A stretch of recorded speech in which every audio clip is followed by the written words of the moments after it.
As a community, I think gun violence is something I think we need to address. Guns getting stolen, people need to be careful with their guns. Don't leave them in your car. That's right now at 6. A family still facing a long road to justice shares their grief over the Ybor City shooting that killed their son. Their hope for change in the community. It is time to fight fire with fire. Florida Democrats pushing back against plans for redistricting here in the Sunshine State, why they're opposed to it, and why the governor wants to see it done. What is that level of sound? How far does that level of sound reach? And how do we best regulate? Listening to the city of Tampa and its residents as the population grows. The study helping local leaders determine where it's too noisy. From Tampa Bay's #1 news station, this is the Fox 13 6 o'clock news. Good evening, I'm Allie Corey. And I'm Mark Wilson. Welcome here on this Monday. Glad to have you with us. First up at 6, a tragic night that many of you may remember, at least how we covered it. A deadly shooting in the middle of Ybor City. A young man who was an innocent bystander shot to death that night. Well, his accused shooters are behind bars. The victim's family, though, still wrestles with his killing and probably always will.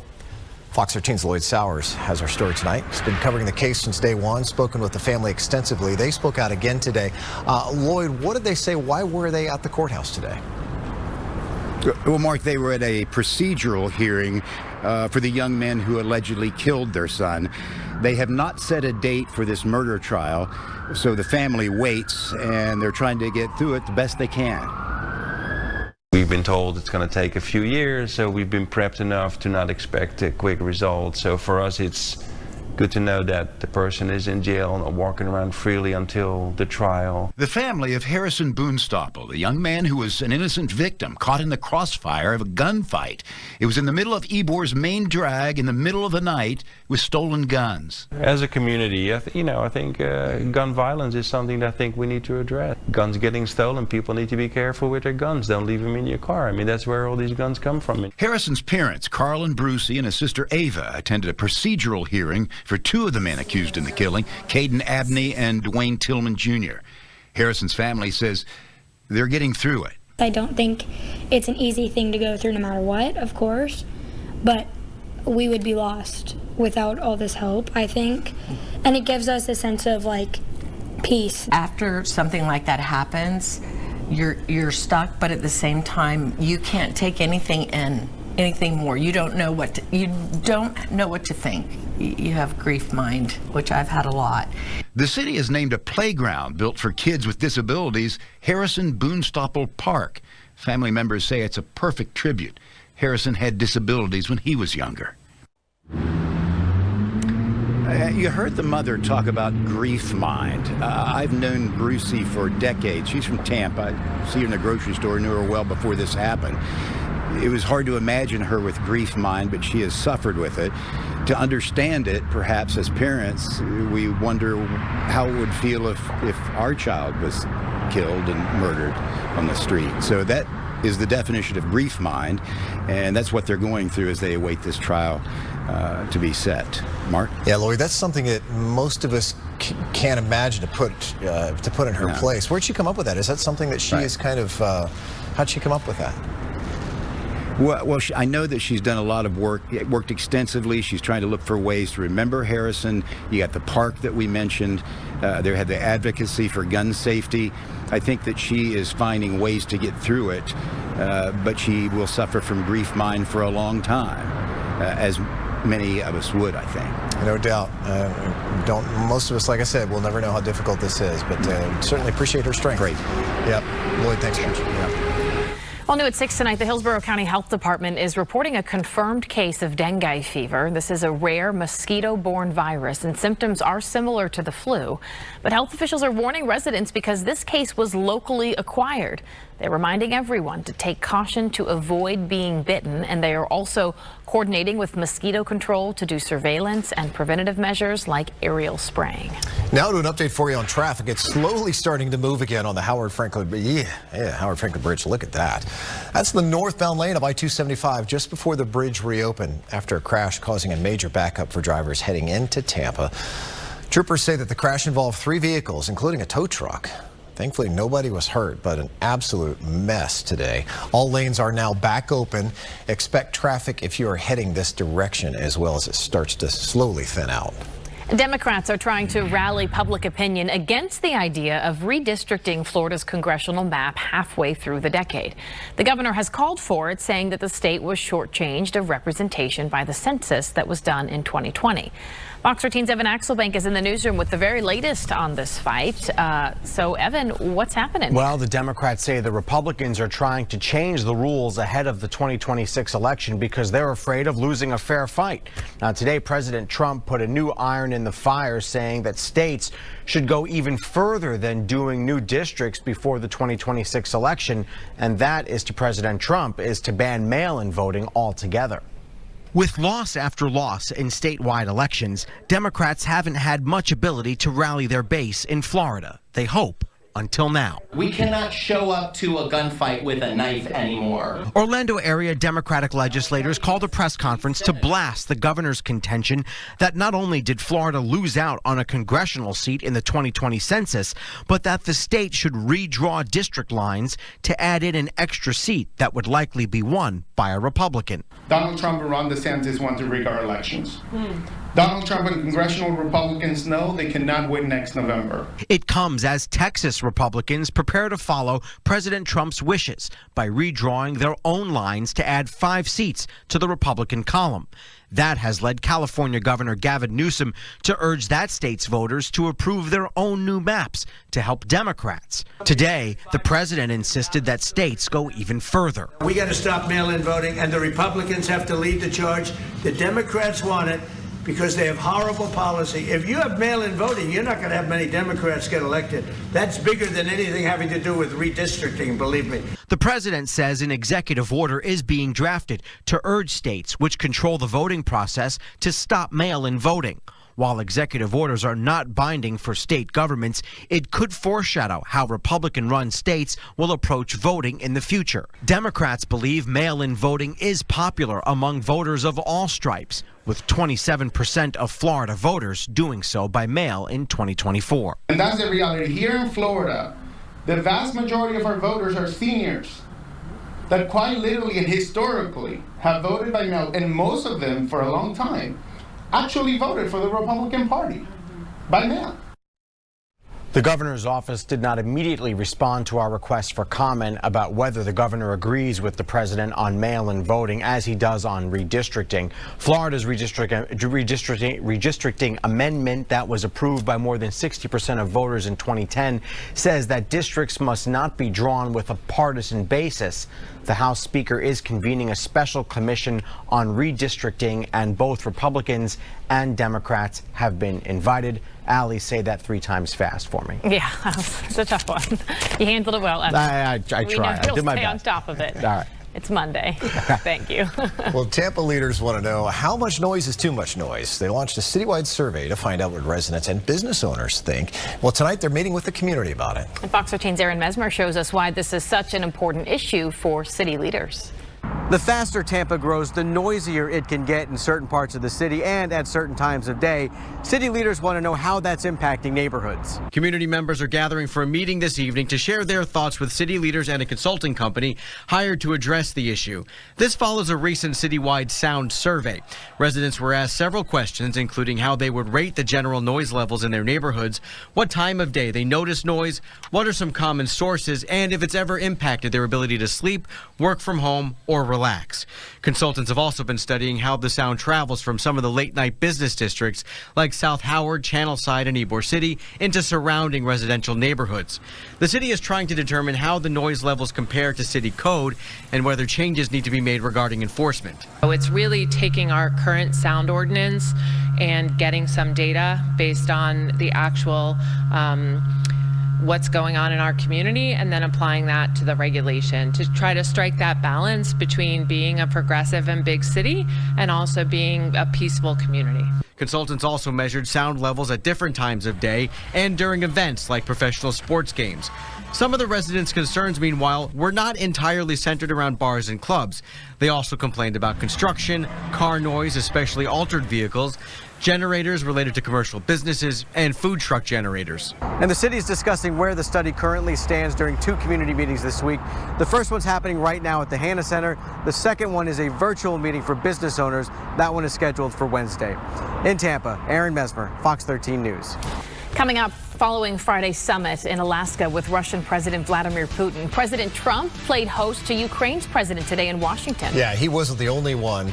The only head of state to show up. Coming up at 6:30, while several other European leaders took part in today's talks aimed at ending the war in Ukraine. Finally, plus this. If you're rocking some holes in your boxers, you can let it go. And priorities change in uncertain financial times. Later this hour, a look at what lipstick and underwear purchases tell us about the state of the economy. But first, testing Bay Area waters for bacteria levels. That's next. What you need to know about the spots that are in the red.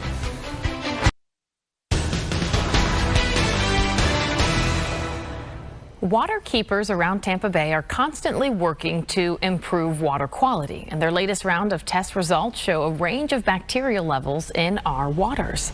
But experts say this isn't necessarily alarming. Yeah, Fox 13's Kylie Jones shows us what they found and what it means. Well, experts say we can expect to see water quality levels fluctuate a little more this time of year, but they say there are a number of reasons certain areas could be in the red. From Tampa to Siesta Key, water quality test results are split. I would expect to see higher bacterial pollution or more sites in the red in the summertime. The Tampa Bay waterkeeper sampled areas from Davis Islands to St. Pete. Areas like the east side of the Gandy Bridge Beach recorded low levels of bacteria.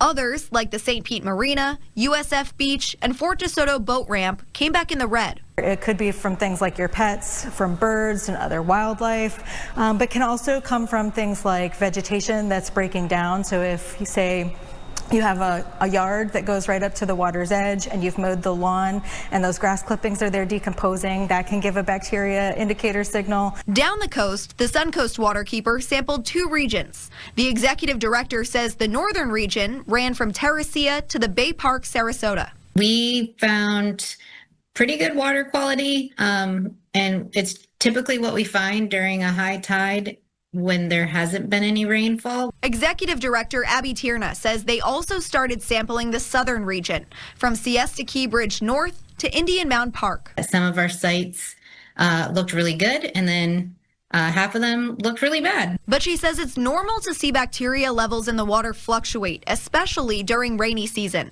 Tierna says continued efforts to clean up stormwater have helped keep the waters cleaner. We can see the bay rebounding, and hopefully we'll keep an eye on our water quality and still make progress on cleaning up our stormwater. For anyone going in the water, this is what experts with the Tampa Bay Estuary Program say you should look out for. A good rule of thumb is if it's been raining a lot, there's probably high bacteria in the water and you might want to take a day or 2. But they say these results aren't necessarily cause for concern. Water keepers around Tampa Bay are testing the waters regularly. They say water levels can change sometimes on a daily basis. And after a big storm, they say it can take time for water quality levels to even out. In Tampa, Kylie Jones, Fox 13 News. And now, Fox 13 Chief Meteorologist Paul Delgado with your Sky Tower radar forecast. Raisin back in town tomorrow, 93 degrees at Steinbrenner tonight. Similar temperatures tomorrow, storms around, rain coverage 30-40%, pretty steamy as well. 93 looking downtown. We still have storms ongoing, and I think there'll be additional showers and thunder showers firing up between now and 8:30. We'll show you that on Sky Tower in a sec. 91 degrees on Bayshore. Looks like it should be a good sunset. I see some clouds building in the distance. There's some storms going up by the fairgrounds with some heavy rain. Let's talk beaches. St. Augustine Beach with some big swells getting going right now. High riptide danger along the entire East Coast. Up the road, big swells up in Jacksonville Beach.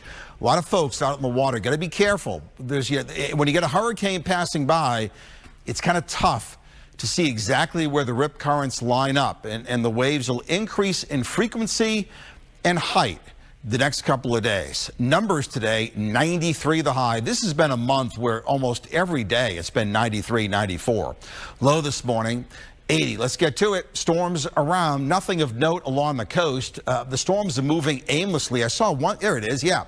One cell developing near downtown St. Pete, just to the south. That will likely rain itself out. There's a new storm firing up along I-4 and 75 out by the fairgrounds. That's new, not moving all that much. There's other storms in Hardy County, west of Wauchula. Zilpho Springs, been very busy in Highlands County.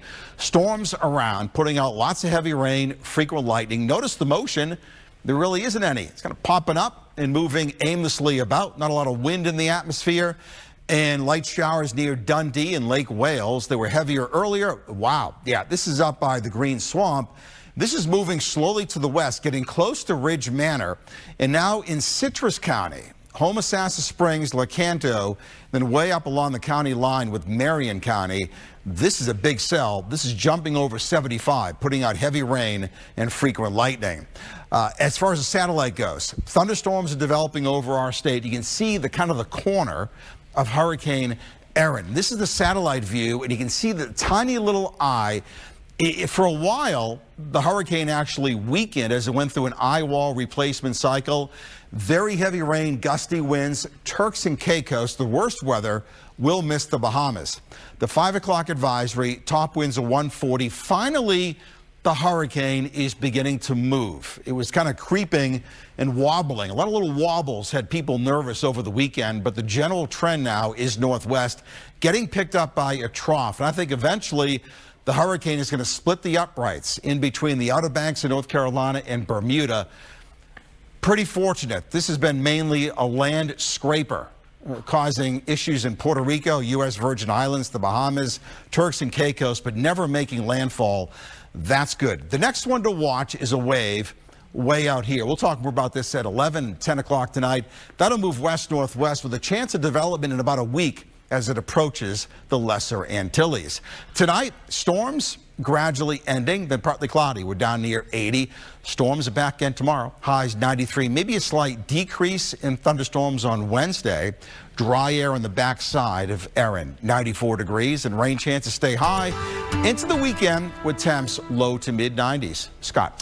Thank you, Paul. All right, coming up with sports, it's crunch time for the Rays. Tonight, no baseball on the diamond, but the road ahead is going to be a challenge if this team is going to find their way back into the postseason. More on the Rays coming up. And after 2 preseason games, we've seen the first-round rookie already show some really nice flashes out there on the game field. Emeka Egbuka hauling in his first touchdown on Saturday in Pittsburgh. We're going to check in with the Bucs straight ahead in sports.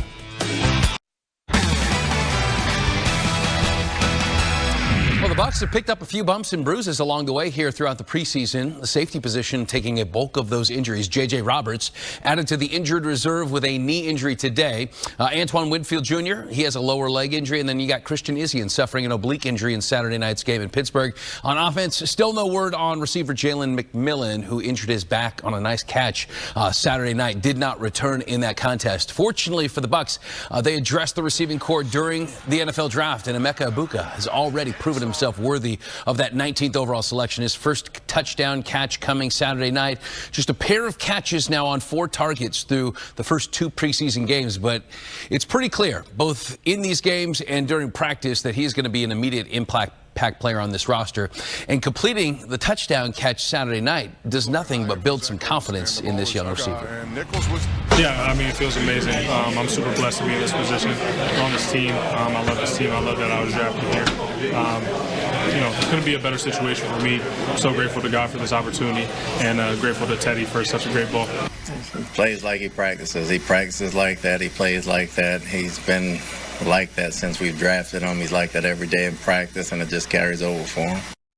You got to love that consistency. All right, now to the other receiver the Bucs selected in the NFL draft, 7th rounder Tez Johnson out of Oregon, getting some additional reps on special teams. In fact, he popped this 37-yard punt return, taking it all the way back to the Bucs 42, which eventually led to another Bucs touchdown. But there was some bad for Johnson as well in the third muff punt return here. He was recovered by the Steelers, which led to a Pittsburgh score. Bowles says the rookie's got to take care of the football. The muff punt, I think, is was a good learning experience for him as a rookie. You know, you got to take care of the ball and you got to manage the game back there. That's one of the prime responsibilities of a punt returner. So it was a very good lesson for him that he'll get better with going forward. But I thought he played fast and I thought he played hard. Bucs are going to return to the practice field tomorrow morning at 8:30, bright and early. Bills, meanwhile, come to town this Saturday for the last preseason game. Well, the Rays have about a month and a half left to make a run at this wild card spot. They're sitting 6.5 games back in the race. They need to catch fire like they did earlier this summer in order to pull it off. They got the Yankees coming to town tomorrow. The Rays, they are coming off a 12-game West Coast road trip that ended with a loss in San Francisco on Sunday and caused them to miss out on a winning road trip. Instead, they settled for a 6-6 split on the road after that 7-1 loss. So just 37 games left in the regular season. 19 of those are going to be at home the rest of the way. Tomorrow's game again against the New York Yankees, which starts at 7:35. We had a wild incident take place in this minor league game. So this is Seattle Mariners outfielder Victor Robles. He swings at this pitch, does not like it, and then he swings his bat at the pitcher. How about this? I mean, yeah, this is crazy. So, the pitcher threw him a little high and tight. He did swing on it, got the bat around, but then he fires off his bat at the pitcher, of course, immediately ejected from the game. And then later, as this rant continues, the broadcast shows him chucking a cooler out onto the field as well. So, yeah, things get a little heated in Tacoma, apparently. This was not ideal. So there you go. There's the inside, what you swung at, Good pitch, I guess. But you don't want to do that. Wow. No, don't want to do that. He's going to hear from somebody. Ironically, that little wipe effect had an attorney. It was an attorney ad. Yeah, so, we might need one. I don't know. Borderline assault. No doubt. Thanks, Scott. We'll be right back.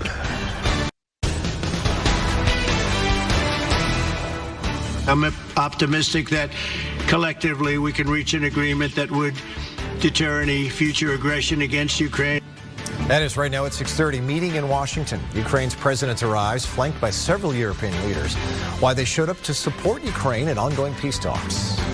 Plus, the redistricting battle in Texas. It may be over, but other states are now stepping up. What's happening now that Texas Democrats have ended their walkout? And lipstick and underwear. One's a luxury, one's a necessity, right? Maybe not so simple. What purchases of these items tell us about the state of our economy? Let's back up, though, and start with this high-stakes meeting between Presidents Trump and Zelensky taking center stage in Washington today. This was the two leaders' first meeting since, remember, that contentious Oval Office face-off that occurred back in February?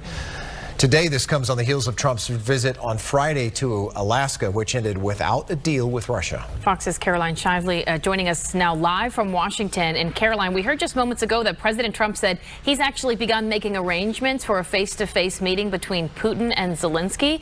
What more do you know about that? Well, Mark and Ali, I can tell you this announcement came on Truth Social. The president posting that he had called Russian President Vladimir Putin and is now trying to start setting up a meeting between Putin and Ukrainian President Volodymyr Zelensky. He said once that happens, he'll get involved and it will be a trilateral meeting between the three men. But as of this hour, we have no set time, no set date, and no set deal. Ukrainian President Volodymyr Zelensky and other European leaders arriving at the White House for meetings aimed at ending the war in Ukraine, and the stakes couldn't be higher. The war is going to end. When it ends, I can't tell you, but the war is going to end. President Trump is trying to get his Ukrainian counterpart to agree to a comprehensive peace plan centered on security guarantees for Ukraine in exchange for the recognition of captured land as Russian territory. I'm optimistic that collectively we can reach an agreement that would deter any future aggression against Ukraine, and I actually think there won't be. It's a tough sell. Zelensky points out Ukraine was given similar guarantees when it gave up land in 1994, but Putin attacked anyway. I think we showed that we are strong people, and we supported the idea of the United States, personally of President Trump, to stop this war, to make a diplomatic way of finishing this war. But some European officials have said they see the U.S. offer to back the security guarantees as a game changer. And if they can convince Zelensky to sign on, the next summit could bring all three leaders together. If this meeting today formulates a counteroffer and a guaranteed security strategy, we go to the trilateral meeting, Putin, Zelensky, and Trump. Now, this war has dragged on for more than 3 years, but a peace deal seems to be gaining momentum. Earlier today, Trump said he thought they could have a deal or at least a meeting set within the next week or two. Mark and Allie, back to you. All right, Caroline Shively live for us tonight in Washington. Caroline, thank you. Meantime, Texas Democrats ended their walkout over redistricting because California Democrats say they'll redraw their maps to cancel any GOP advantage. Yeah, the ability to stop President Trump's agenda is at stake, but he's floating a pretty controversial idea for the 2026 vote. Garrett Tenney explains from Austin, Texas. A quorum is present, and it's time to resume the work of the people of Texas. Texas Democrats returned to their state capital after a 2-week walkout that blocked a vote on a new Republican-drawn congressional map. We are coming back to fight on our own terms, not on their terms. We are coming back to pursue the legal option. It's happening in blue states, too. In a tit-for-tat attempt to balance out Texas's map, California Democrats plan to redraw their own congressional boundaries. Democracy is in peril. If we do this here in California, it's to serve the greater good of democracy in the United States. The Texas redistricting push comes at the direction of President Donald Trump, who wants to pad the GOP's congressional majority for the 2026 midterms. Redistricting Texas could provide 5 more seats in the House, and Trump is pushing other red states to do the same to help ensure Republicans keep the majority. He's also going after mail-in ballots. Mail-in ballots are corrupt. Mail-in ballots, you can never have a real democracy with mail-in ballots. And we, as a Republican Party, are going to do everything possible that we get rid of mail-in ballots. The Texas House will next meet on Wednesday, and the state's new congressional map could become official by the end of the week. In Austin, Texas, I'm Garrett Tenney, Fox News. Federal authorities have unveiled new charges against a violent Venezuelan gang, Tren de Aragua, known as TDA. 30 people have been indicted, including several gang members and leaders. Fox's Kennedy Hayes is live in Denver tonight with more on these charges. Kennedy? Allie, these charges follow a months-long undercover operation here in Colorado, and this case tells a story of illegal drugs, guns, and violence, and a warning that some of these details are disturbing. During this investigation, the ATF undercover agents met individuals that compared murder to playing games, such as golf. These same individuals described to our undercover agents that not only would they commit murder, but they would bring heads of their victims back for additional compensation. In total, 30 people were indicted. That includes 3 leaders of TDA, 1 in the U.S. and 2 in Colombia. Charges include murder for hire, firearms trafficking, and drug distribution. Agents seized 69 firearms through the course of this investigation, and this case began nearly 10 months ago after a rise in violent crime in Colorado. U.S. Attorney for Colorado, Peter McNeely, said some of the defendants who offered to carry out murders were the same individuals committing crimes in Aurora apartment complexes. Now, this is one of several properties in Aurora where multiple crimes have been reported, including incidents just this summer.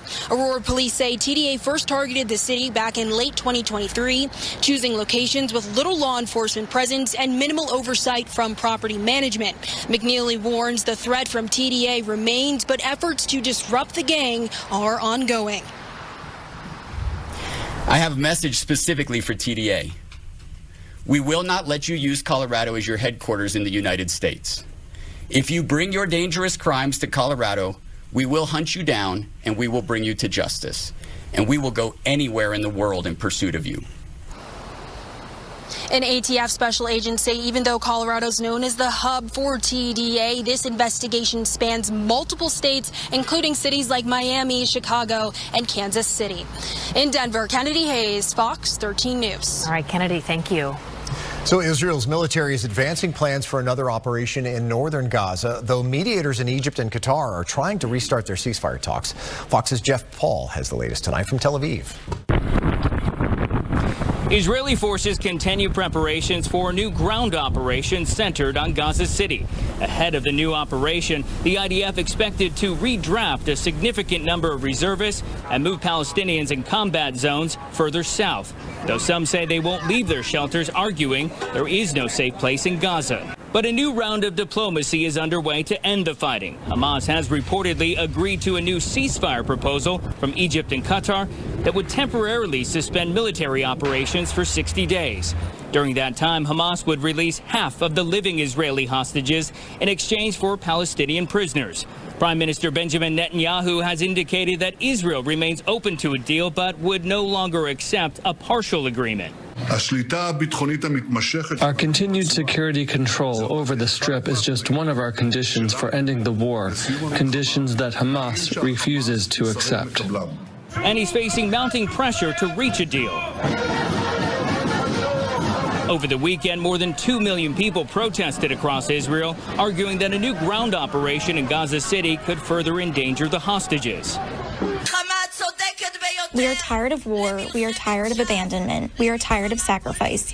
We demand one comprehensive deal to bring 50 hostages back home. Of the 50 remaining hostages still being held by Hamas, Israeli officials believe that 20 are still living. In Tel Aviv, Jeff Paul, Fox News. And you know, when the economy is struggling, sales of some items don't do what you might expect. So that's next, why lipstick and underwear are actually economic indicators.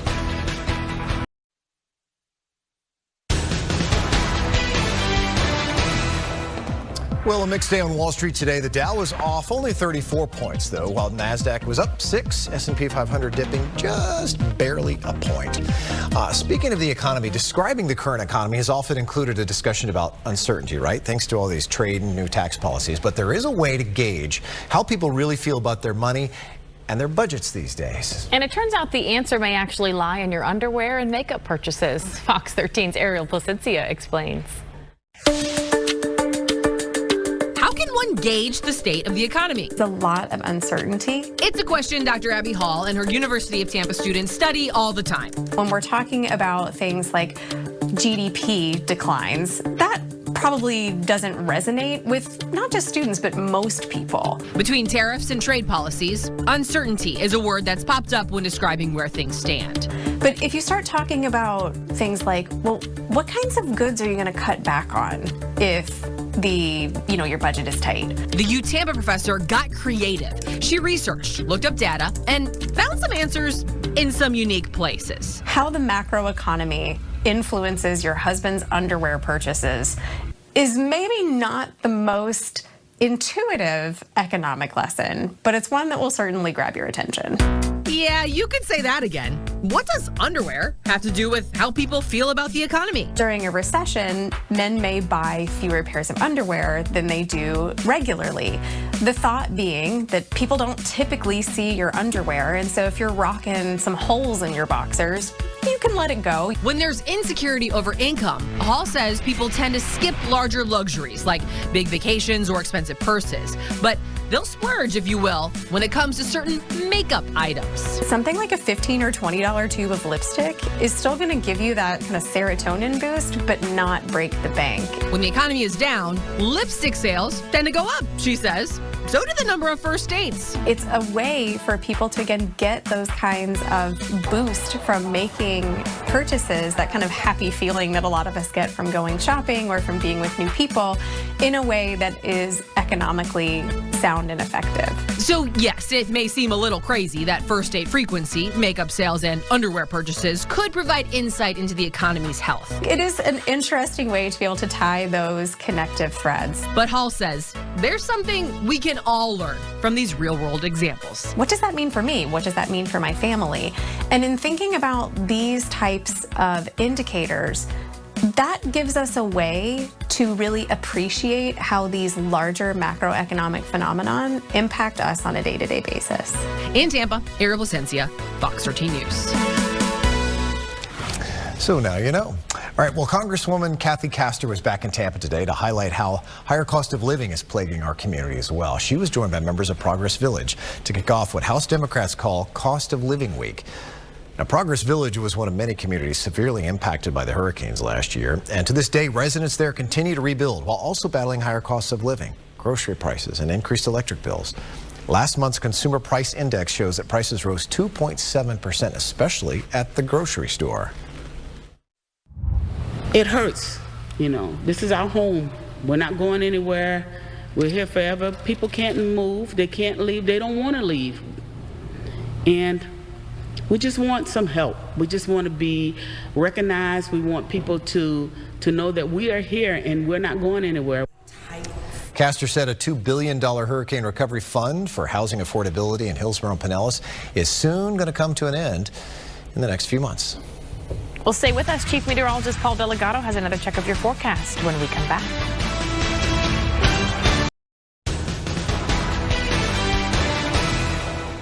Well, Hurricane Erin has been grazing several Caribbean islands here, bringing heavy rain and strong winds to the Leeward Islands, Puerto Rico, Dominican Republic, Turks and Caicos.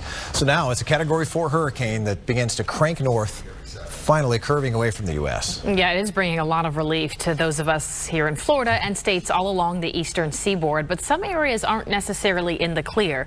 Because of the strength of this storm, officials in North Carolina have issued local states of emergency, forcing residents in some communities, including Hatteras Island, to evacuate. The evacuations are in anticipation for Erin's impacts, which include dangerous surf and rip currents and coastal flooding. As these waves come and strike the coast, all that energy is going to break with these big breakers at the coastline, and that's going to increase the rip current risk significantly through the week. Don't swim out, don't swim in, swim parallel, and that rip will cease to grab on you any longer. Erin is the 5th named storm of the 2025 Atlantic hurricane season and the strongest we've seen this season. And now, Fox 13 Chief Meteorologist Paul Delegato with your Sky Tower radar forecast. Check it out, folks. Storms are firing up around Tampa Bay, some in eastern Hillsborough County. And I think, what time is it, 6:50 almost? Next couple of hours, there will be additional showers and thunder showers on all these boundaries that are intersecting. So if you're going to head out and about, just check the Sky Tower app, get a sense of where the rain is compared to where you're going and your location. 93 still. Downtown Tampa, looking at some dark clouds and some building storms east of the city. You get a sense of some storms here to the northwest or northeast of downtown Tampa, and kind of dark on this view too. 91 degrees, all kinds of action on the East Coast as far as some showers now. But notice the wave action. The waves will continue to pick up. Big swells like that coming in, and as the storm begins to head northwest and north, the swells, the height of the swells and the frequency will continue to rise, and this high rip current danger not only in our state but really all the way up the East Coast for the next several days. So if by chance you want to play in the surf on the East Coast, be careful. Every single time these big storms parallel our East Coast, there's stories of water rescues all the time. And you don't want to fight the water. Water is a tough time to battle, that's for sure. 93 the high today. No rain yet at TPA. Storms are kind of filling in eastern Hillsborough County. Also, random thunderstorms now near downtown St. Pete, heading up towards 275, almost to Pinellas Park. Very heavy rain on the interstate. Anyone going down and up 275, near Tropicana Field, very heavy rain, frequent lightning, and this storm is not moving much. There's other storms developing up in northeastern Hillsborough. Also Brandon, Fishhawk, Lithia, Riverview, then all the way down into Manatee County. Storms are developing. There's a new one on its own, developing near Bayshore Gardens. Some near Sofo Springs, Arcadia, eastern Manatee County. The heavy rain we showed you at 6:15 in Highlands County has gone kaput. It's rained itself out. So that's that. And then we'll watch other storms fire up. So we're not done yet. Get at least another hour or two of storms to develop and kind of move aimlessly about, but generally slowly to the west. Big, huge storms up in sections of eastern sections of Citrus County, Lecanto, and into Hernando County, putting out frequent lightning and heavy rain. Again, they're moving slowly northwest. You can see the corner of Hurricane Erin on this view. The impacts here locally, well, I mean, to be honest, it's like on Wednesday, it may spin down some drier air and reduce the rain chances on Wednesday, but generally speaking, a north-northeast wind may help to focus any storms along the west coast throughout most of the week. Here we go. With Hurricane Erin that did an eye-wall replacement cycle the past 24 hours, it's back up to 140 miles an hour. But notice this. This is critical. Over the weekend, as the hurricane was trying to do its turn, it was kind of wobbling. So a lot of folks are getting some angst over these wobbles to the west. But the general motion now is northwest as it gets picked up by the trough. It will split the uprights in between Cape Hatteras and Bermuda. There'll be high surf along the east coast. That's the big issue. We'll talk about this the next couple of days. There's a tropical wave that has some chance of development. However, the models are not really all that aggressive, and the remnant atmosphere behind Erin may not be that conducive for any major intensification. We're still going to look at that, talk about that, digest that, but we will watch it and talk about it in the days ahead. But 60% chance of development as the wave heads for the Caribbean or the Lesser Antilles in about a week. Tonight, showers, thunder showers end. We're down near 80. They'll redevelop tomorrow. 93, maybe a slight drop in thunderstorm activity on Wednesday. And the storms are around right into the weekend with temps in the low to mid 90s. We're back in a few minutes.